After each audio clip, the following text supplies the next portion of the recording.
친구들, 우리 시간 지은생과 함께 찬양과 율동으로 하나님께 영광 올려드려요.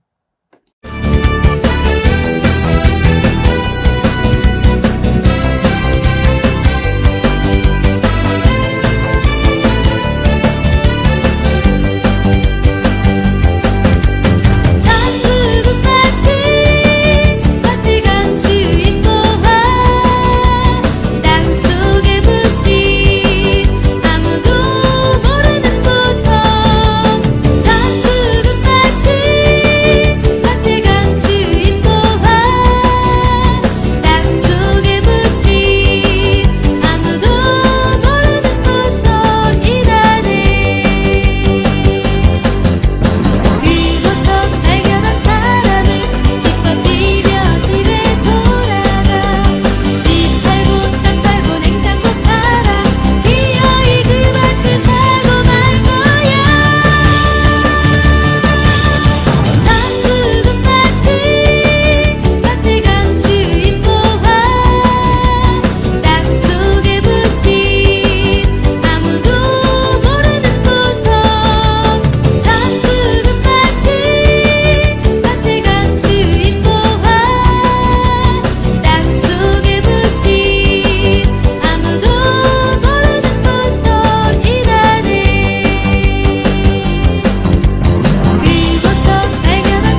안녕 친구들.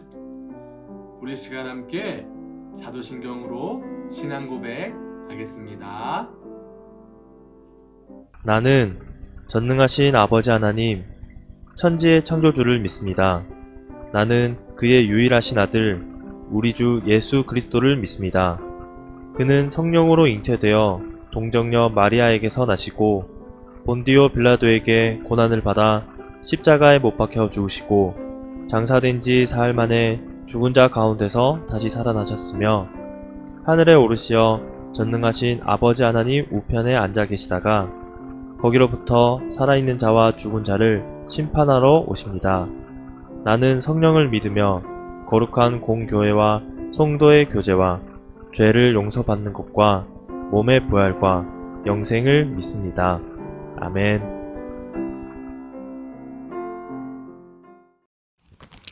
키가 자라면서 지혜가 자라게 하시는 하나님, 5월의 첫날 어린이 주일로 함께 하시니 감사합니다.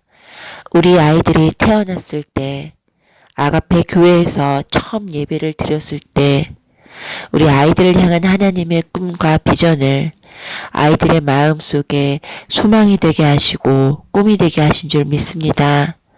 하나님, 현재 잊고 있다면 우리 아이들이 기도하는 가운데 그 옛날 소망을 품었던 그 마음을 깨닫게 해주시고 언제나처럼 하나님과 동행하는 우리 유초등부 아이들이 되게 해주세요. 목사님을 통해 전하시는 말씀 또한 생명이 되게 하실 줄로 믿고 감사드리며 살아계신 예수 그리스도의 이름으로 기도드립니다. 아멘. 샬롬, 하나님 사랑 친구 사랑 아가페교회 옥목사입니다. 오늘 하나님 말씀 요한복음 11장 4절 말씀 다 같이 읽겠습니다. 요한복음 11장 4절 말씀, 예수께서 들으시고 이르시되 이 병은 죽을 병이 아니라 하나님의 영광을 위함이요 하나님의 아들이 이로 말미암아 영광을 받게 하려 함이라 하시더라. 요한복음 11장 4절 말씀. 아멘. 러브러브 친구들, 오늘 우리가 요한복음 두 번째 시간을 함께 살펴보도록 하겠습니다. 오늘 요한복음 11장 말씀을 함께 살펴볼 텐데요. 오늘은 바로 예수님께서 기적 중에 아주 놀라운 기적입니다. 바로 죽은 사람이었던 나사로라는 사람을 살리셨던 이야기에 대해서 함께 살펴보면서 그 속에 담겨져 있는 교훈이 바로 어떠한 것인가 함께 그 은혜를 나누기를 원합니다. 자, 예수님께서는 한 동네로 가게 됩니다. 베다니라는 동네로 가게 되는데요. 거기에는 예수님이 사랑했던 사람들이 살고 있었습니다. 바로 누구냐면 오늘 말씀의 주인공이 되는 나사로라는 남자와 그리고 이 남자의 여동생 2명이 있었는데 마르다와 마리아라는 이 여동생 둘 남매의 집에 가게 되는 것이지요. 예수님께서는 자주 이 집에 들리셔서 나사로와 이야기를 나누며 가깝게 지내셨다고 합니다. 나사로에게는요 2명의 여동생이었던 마르다와 마리아가 있었는데 어느 날 나사로가 병이 들게 되었어요. 그런데 이 병을 치유하지 못하고 그만 이 병에 들린 나사로가 점점 병이 심해져서 죽음 직전까지 가게 되었던 거예요. 그러다 보니까 이 마르다와 마리아가요 사람을 보내서 예수님께 사람을 보내서 당장 와서 나사로라는 자기의 오라버니의 병을 고쳐달라라고 그렇게 요구를 합니다. 예수님께서 마리아와 이 마르다가 나사로를 사랑하신다면 정말 어떻게 해야 될까요? 그런 요청이 왔을 때 당장 가서 하나님의 아들로서 그런 치유의 능력으로 이 나사로를 고쳐주는 게 좋지 않을까요? 그런데요, 예수님은 바로 오지 않으셨어요. 결국 그러자 시간이 계속 흘러서 결국에는 이러한 큰 병에 걸렸던 나사로는 그만 죽게 되었다라는 거예요. 나사로의 죽음이 예수님에게까지 알려지게 됩니다. 예수님은요, 나사로가 죽은 다음에야 그것도 3일 후에 오시게 되었습니다. 병들어 살아있을 때 와서 고쳐주셔야 됐는데 예수님은 죽은 다음에 와서 그 나사로를 바라보게 되었어요. 여러분, 죽은 사람을 다시 치유할 수 있을까요? 인류 역사상 그 죽은 사람을 치유하거나 다시 살릴 수 있는 사건은 없었습니다. 없어요. 그런데 왜 예수님은 나사로가 죽기 전에 오셔서 치료해 주시지 죽은 후에, 그것도 3일이나 지나서 완전히 죽은 후에 오셔서 나사로를 고쳐주려고 했을까요? 오늘 우리가 읽은 주제 말씀에 그 답이 나옵니다. 우리 다 같이 한번 오늘 말씀을 다 같이 읽어볼까요? 예수께서 들으시고 이르시되 이 병은 죽을 병이 아니라 하나님의 영광을 위함이요 하나님의 아들이 이로 말미암아 영광을 받게 하려 함이라 하시더라. 아멘. 무슨 말씀이에요? 오늘 이 병은, 지금 이 나사로는 이미 죽어서 3일이나 지났지만 이 예수님께서 오셔서 이 나사로를 살리는 사건을 통해서 어떤 것이 일어나길 원했던 거예요? 하나님의 영광을 드러내고 또 예수님이 하나님의 아들이다라는 것을 많은 사람들에게 나타내어서 결국에는 하나님께 영광이 되게끔 하기 위함이었다라는 것이지요. 예수님께서는요, 죽은 사람도 살릴 수 있는 불가능이란 없는 그러한 분이시다라는 것을 보여주고 있는 거예요. 그런데 이런 예수님을 믿는 마르다가요, 예수님에게 와서 그러한 목적과 의미를 알지 못하니까 마르다가 먼저 와서 예수님께 불평을 합니다. 요한복음 11장 21절에 보면 마르다가 이렇게 얘기해요. 주께서 여기 계셨더라면 내 오빠가 죽지 않았을 것입니다 라고 이야기를 합니다. 예수님의 기적을 보고 들었던 마르다가 자기가 사랑하는 사람이 죽은 다음에 온 것이 섭섭했나 봐요. 그래서 불평을 하고 있죠. 이런 마르다에게 예수님 말씀합니다. 나는 부활이고 나는 생명이다. 나를 믿는 자는 죽어도 살겠고 무릇 살아서 나를 믿는 자는 영원히 죽지 아니하리라 라고 주님 말씀하셨어요. 그러면서 이 말을 하고 나서 예수님께서 마르다에게 한 번 더 물어보세요. 너가 이것을 믿느냐라고 물어보지요. 마르다는요, 예수님께서 나사로를 살리신다라는 것을 온전한 믿음으로 바라보지 못하고 자신의 조급한 마음, 서운한 마음, 그리고 빨리 와서 고쳐주지 않았음을 죽었다고 여기며 불평했던 그러한 신앙인이었어요. 이렇게 하나님께 불평하고 짜증내고 멋대로 하는 사람들은요, 하나님께서 싫어하세요.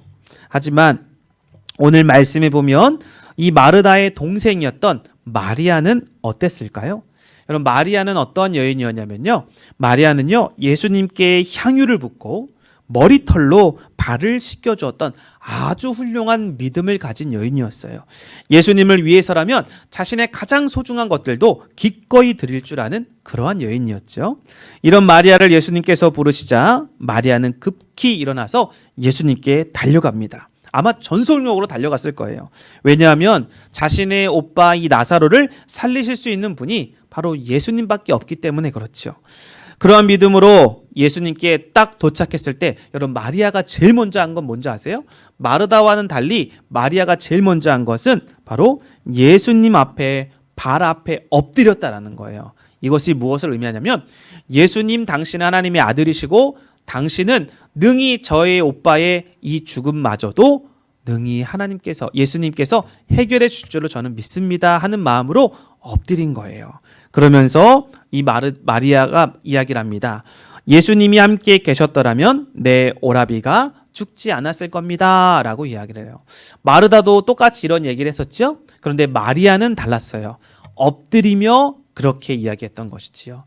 죽음마저도 다시 극복하고 이렇게 죽은 사람도 살릴 것에 대한 그런 믿음이 온전치는 않았지만 그래도 마르다와는 다른 고백을 하고 있는 거예요. 말은 똑같이 하지만 마음 태도가 달랐던 거예요. 무슨 말이냐? 마리아는요, 예수님을 보자마자 엎드리며 예수님에게는 불가능이 없습니다 라는 그 믿음으로 지금 저희 오빠는 죽어 있습니다. 그러나 주님이 오셨으면 능히 저희 오빠를 살리실 것입니다. 그러나 앞으로도 예수님은 어떠한 일을 행하실지 제가 듣겠습니다 하는 마음으로 엎드려져 있었다라는 것이지요. 그리고 죽은 나사로를 살려달라고 간절히 예수님께 부탁을 하는 것을 볼 수가 있습니다. 왜냐하면요, 이 마리아가 얼마나 그렇게 예수님께 매달리고 부르짖었는지요, 옆에 있던 모든 유대인들이 그 울고 있는 마리아의 모습을 보면서 마음이 아팠다라고 민망히 여길 정도였다고 해요. 그래서 예수님은 마리아와 마르다에게 이렇게 말씀하셨어요. 너희 오빠 나사로는 다시 살아나게 될 것이다 라고 이야기를 하죠. 그러자 두 여인이 놀랐습니다. 그러면서 예수님 말씀하세요. 나사로는 어디 있느냐? 그때 이 여인들이 말합니다. 주여 와서 보시옵소서 라고 이야기를 하죠. 그리고 예수님을 무덤으로 데리고 갑니다. 그리고 그 무덤에서 이젠 이 무덤의 돌들을 옮겨 놓으라 라고 말하죠. 그런데 그 무덤의 돌을 옮겨 놓기 전에 예수님께서는 시신으로 누워있는 이 나사로를 보면서 마음이 아팠습니다. 왜냐하면 이 모든 모습들을 보면서 예수님은 나사로를 사랑하셨기 때문에 하나님의 영광을 위해 할 수 없이 늦게 오고 또 마리아와 마르다의 애타는 통곡을 들었기 때문에 예수님은 그들의 마음을 너무나 잘 아셨어요. 사랑하는 사람이 죽어 누워있고 또 사랑하는 두 여인이 그렇게 가슴 애통해하면서 아파하면서 오빠의 죽음을 지켜보고 있는 이 모습을 예수님은 불쌍히 여겼지요. 그래서 그들의 마음을 아셨어요. 그러한 남매들의 아픔을 같이 나누셨어요. 그리고 나서 눈물을 흘리셨던 것이지요. 요한복음 11장 5절에 보니까 예수님께서 본래 마르다와 그 동생 나사로를 사랑하시더라라고 성경은 기록을 하고 있어요. 자, 그래서 오늘 예수님은 무덤을 맡고 있는 저 돌을 치우라라고 말씀하시면서 이렇게 선포하셨어요. 나사로야 나오라 라고 말씀하셨어요. 여러분, 그때 놀라운 일이 일어납니다. 바로 무엇이냐면 그러자 죽은 나사로가 그 무덤에서 일어나서 나오게 됩니다. 흰 천으로 꽁꽁 쌓여 있었던 이 나사로를 예수님이 풀어주어라 라고 말씀하지요. 정말로요, 나사로가 살아났어요. 죽은 지 3일 만에 살아나게 되었다라는 것이지요. 자, 이렇게 하나님께서는요, 나사로의 사건을 통해서 우리에게 보여주시고자 하는 것이 무엇일까요? 첫 번째는요, 하나님께서 예수님을 보내신 것을 저들로 하여금 믿게 하기 위해서였다라는 것이고요. 그리고 두 번째는 끝까지 원망하지 않고 주님께 엎드려 마리아처럼 기도하고 간절히 간구하는 사람들에게는 이런 하나님의 영광이 나타나게 된다라는 것이었고요. 그리고 마지막 세 번째는 하나님께서 사랑하는 자들에게 이런 놀라운 기적과 영광을 나타내신다라는 거예요.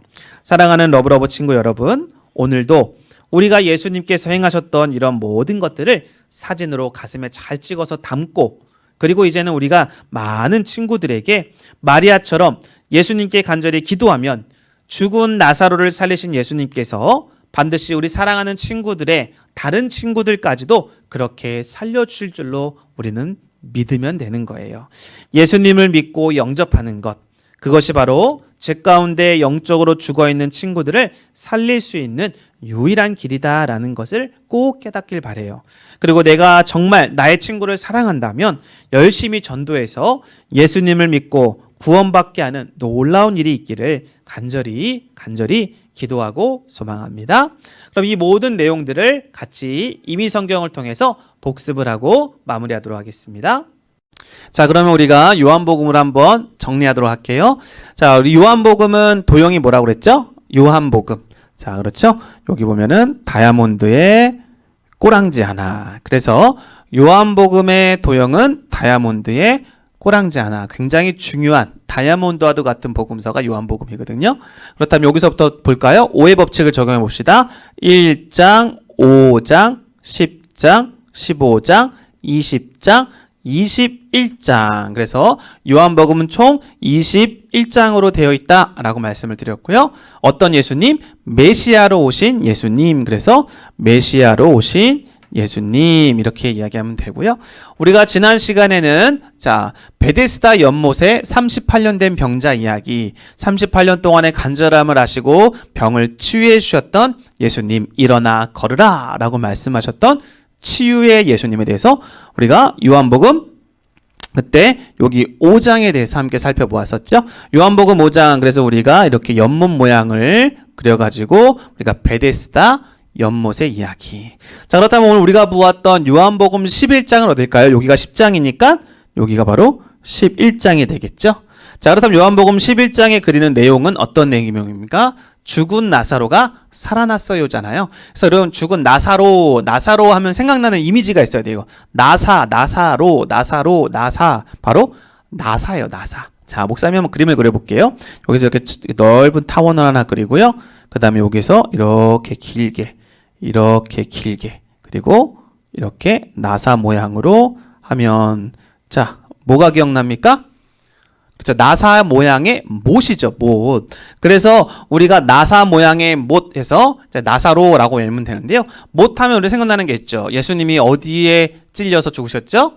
네, 못자국에 의해서 손과 발이 못이 뚫려지고 옆에 창자국에 피가 흘림으로 예수님께서 반나절 동안 십자가상에서 피 흘려서 우리를 대신해서 죽으셨잖아요. 그래서 이 나사 모양 하면 나사로, 그리고 예수님이 십자가에 못 박혀 돌아가신 죽음을 의미하는 거기 때문에 나사 모양의 나사로. 여러분들 요한복음 11장은 바로 이렇게 나사로가 살아났어요 라고 여러분들이 외우시면 될 것 같습니다. 5장의 베데스다 연못, 38년 된 병자 이야기, 11장에 죽은 나사로가 살아났어요. 우리 친구들이 이것을 꼭 기억했으면 좋겠습니다. 지우면서 오늘 복습 마무리하도록 할게요. 요한복음 5장은 38년 된 베데스다 연못, 그리고 병자 이야기. 요거 11장은 요한복음 10장은 죽은 나사로가 살아났어요. 우리 친구들이 이 두 가지의 사건을 머리에 잘 저장해 놓으시고 평생 기억하는 친구들 되었으면 좋겠습니다. 기도하겠습니다. 하나님 감사합니다. 오늘 죽은 나사로가 예수님께서 오셔서 일어나 걸으라 라고 했을 때 주님께서 이 나사로를 무덤에서 일으키시고 살리심으로 말미암아 하나님을 영화롭게 하고 또 예수님이 하나님의 아들이시고 우리의 죄의 문제, 죽음의 문제를 해결하실 수 있는 유일한 분이심을 보여주셨어요. 우리 친구들도 다른 친구들에게 죄로 인해 죽을 수밖에 없는 우리들의 삶을 오직 예수님만이 능히 해결할 수 있다는 것을 많은 친구들에게 전달하여서 함께 예수님을 마음에 영접하고 믿어서 천국 갈 수 있는, 다시 살아나는 놀라운 역사가 있을 수 있도록 우리 러브러브 친구들의 마음과 생각을 붙잡아 주시고 이들을 통해 하나님 많은 친구들을 구원해 주세요. 감사를 드리며 예수님의 이름으로 기도합니다. 아멘.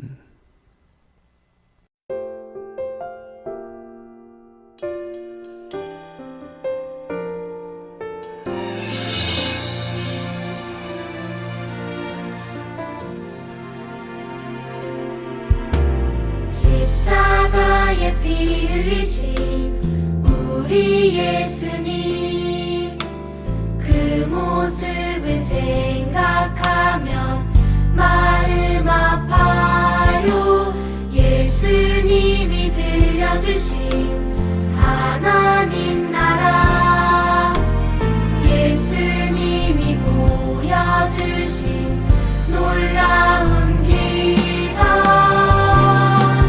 주님 우리에게 보이신, 주님 우리에게 베푸신 사랑, 순종하신 하나님의 말씀, 주님 걸어가신 사랑에 십자가를 그려봅니다. 나도 그 길을 따라 주님 닮아갈래요. 우리 교회는 모든 사람들을 그리스도께 인도하여 함께 가족 공동체를 이루고 성숙한 그리스도인이 되도록 훈련하여 그리스도의 제자들과 교회들을 지속적으로 세움으로 세계복음화의 이상을 실현하는 교회가 되고자 한다. 오직 성령이 너에게 임하시면 너희가 권능을 받아 예루살렘과 온 유대와 사마리아 땅끝까지 주의 복음을 전하겠나이다. 아멘. 여러분, 예배 너무 잘 드렸습니다.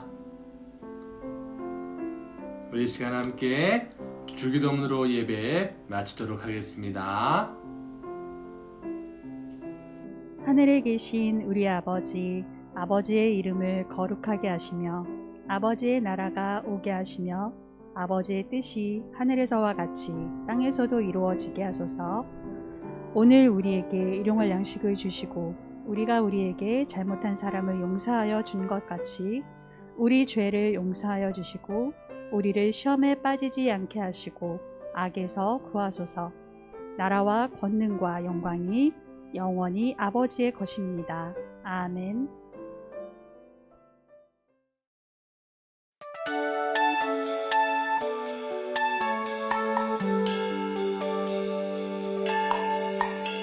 여호와는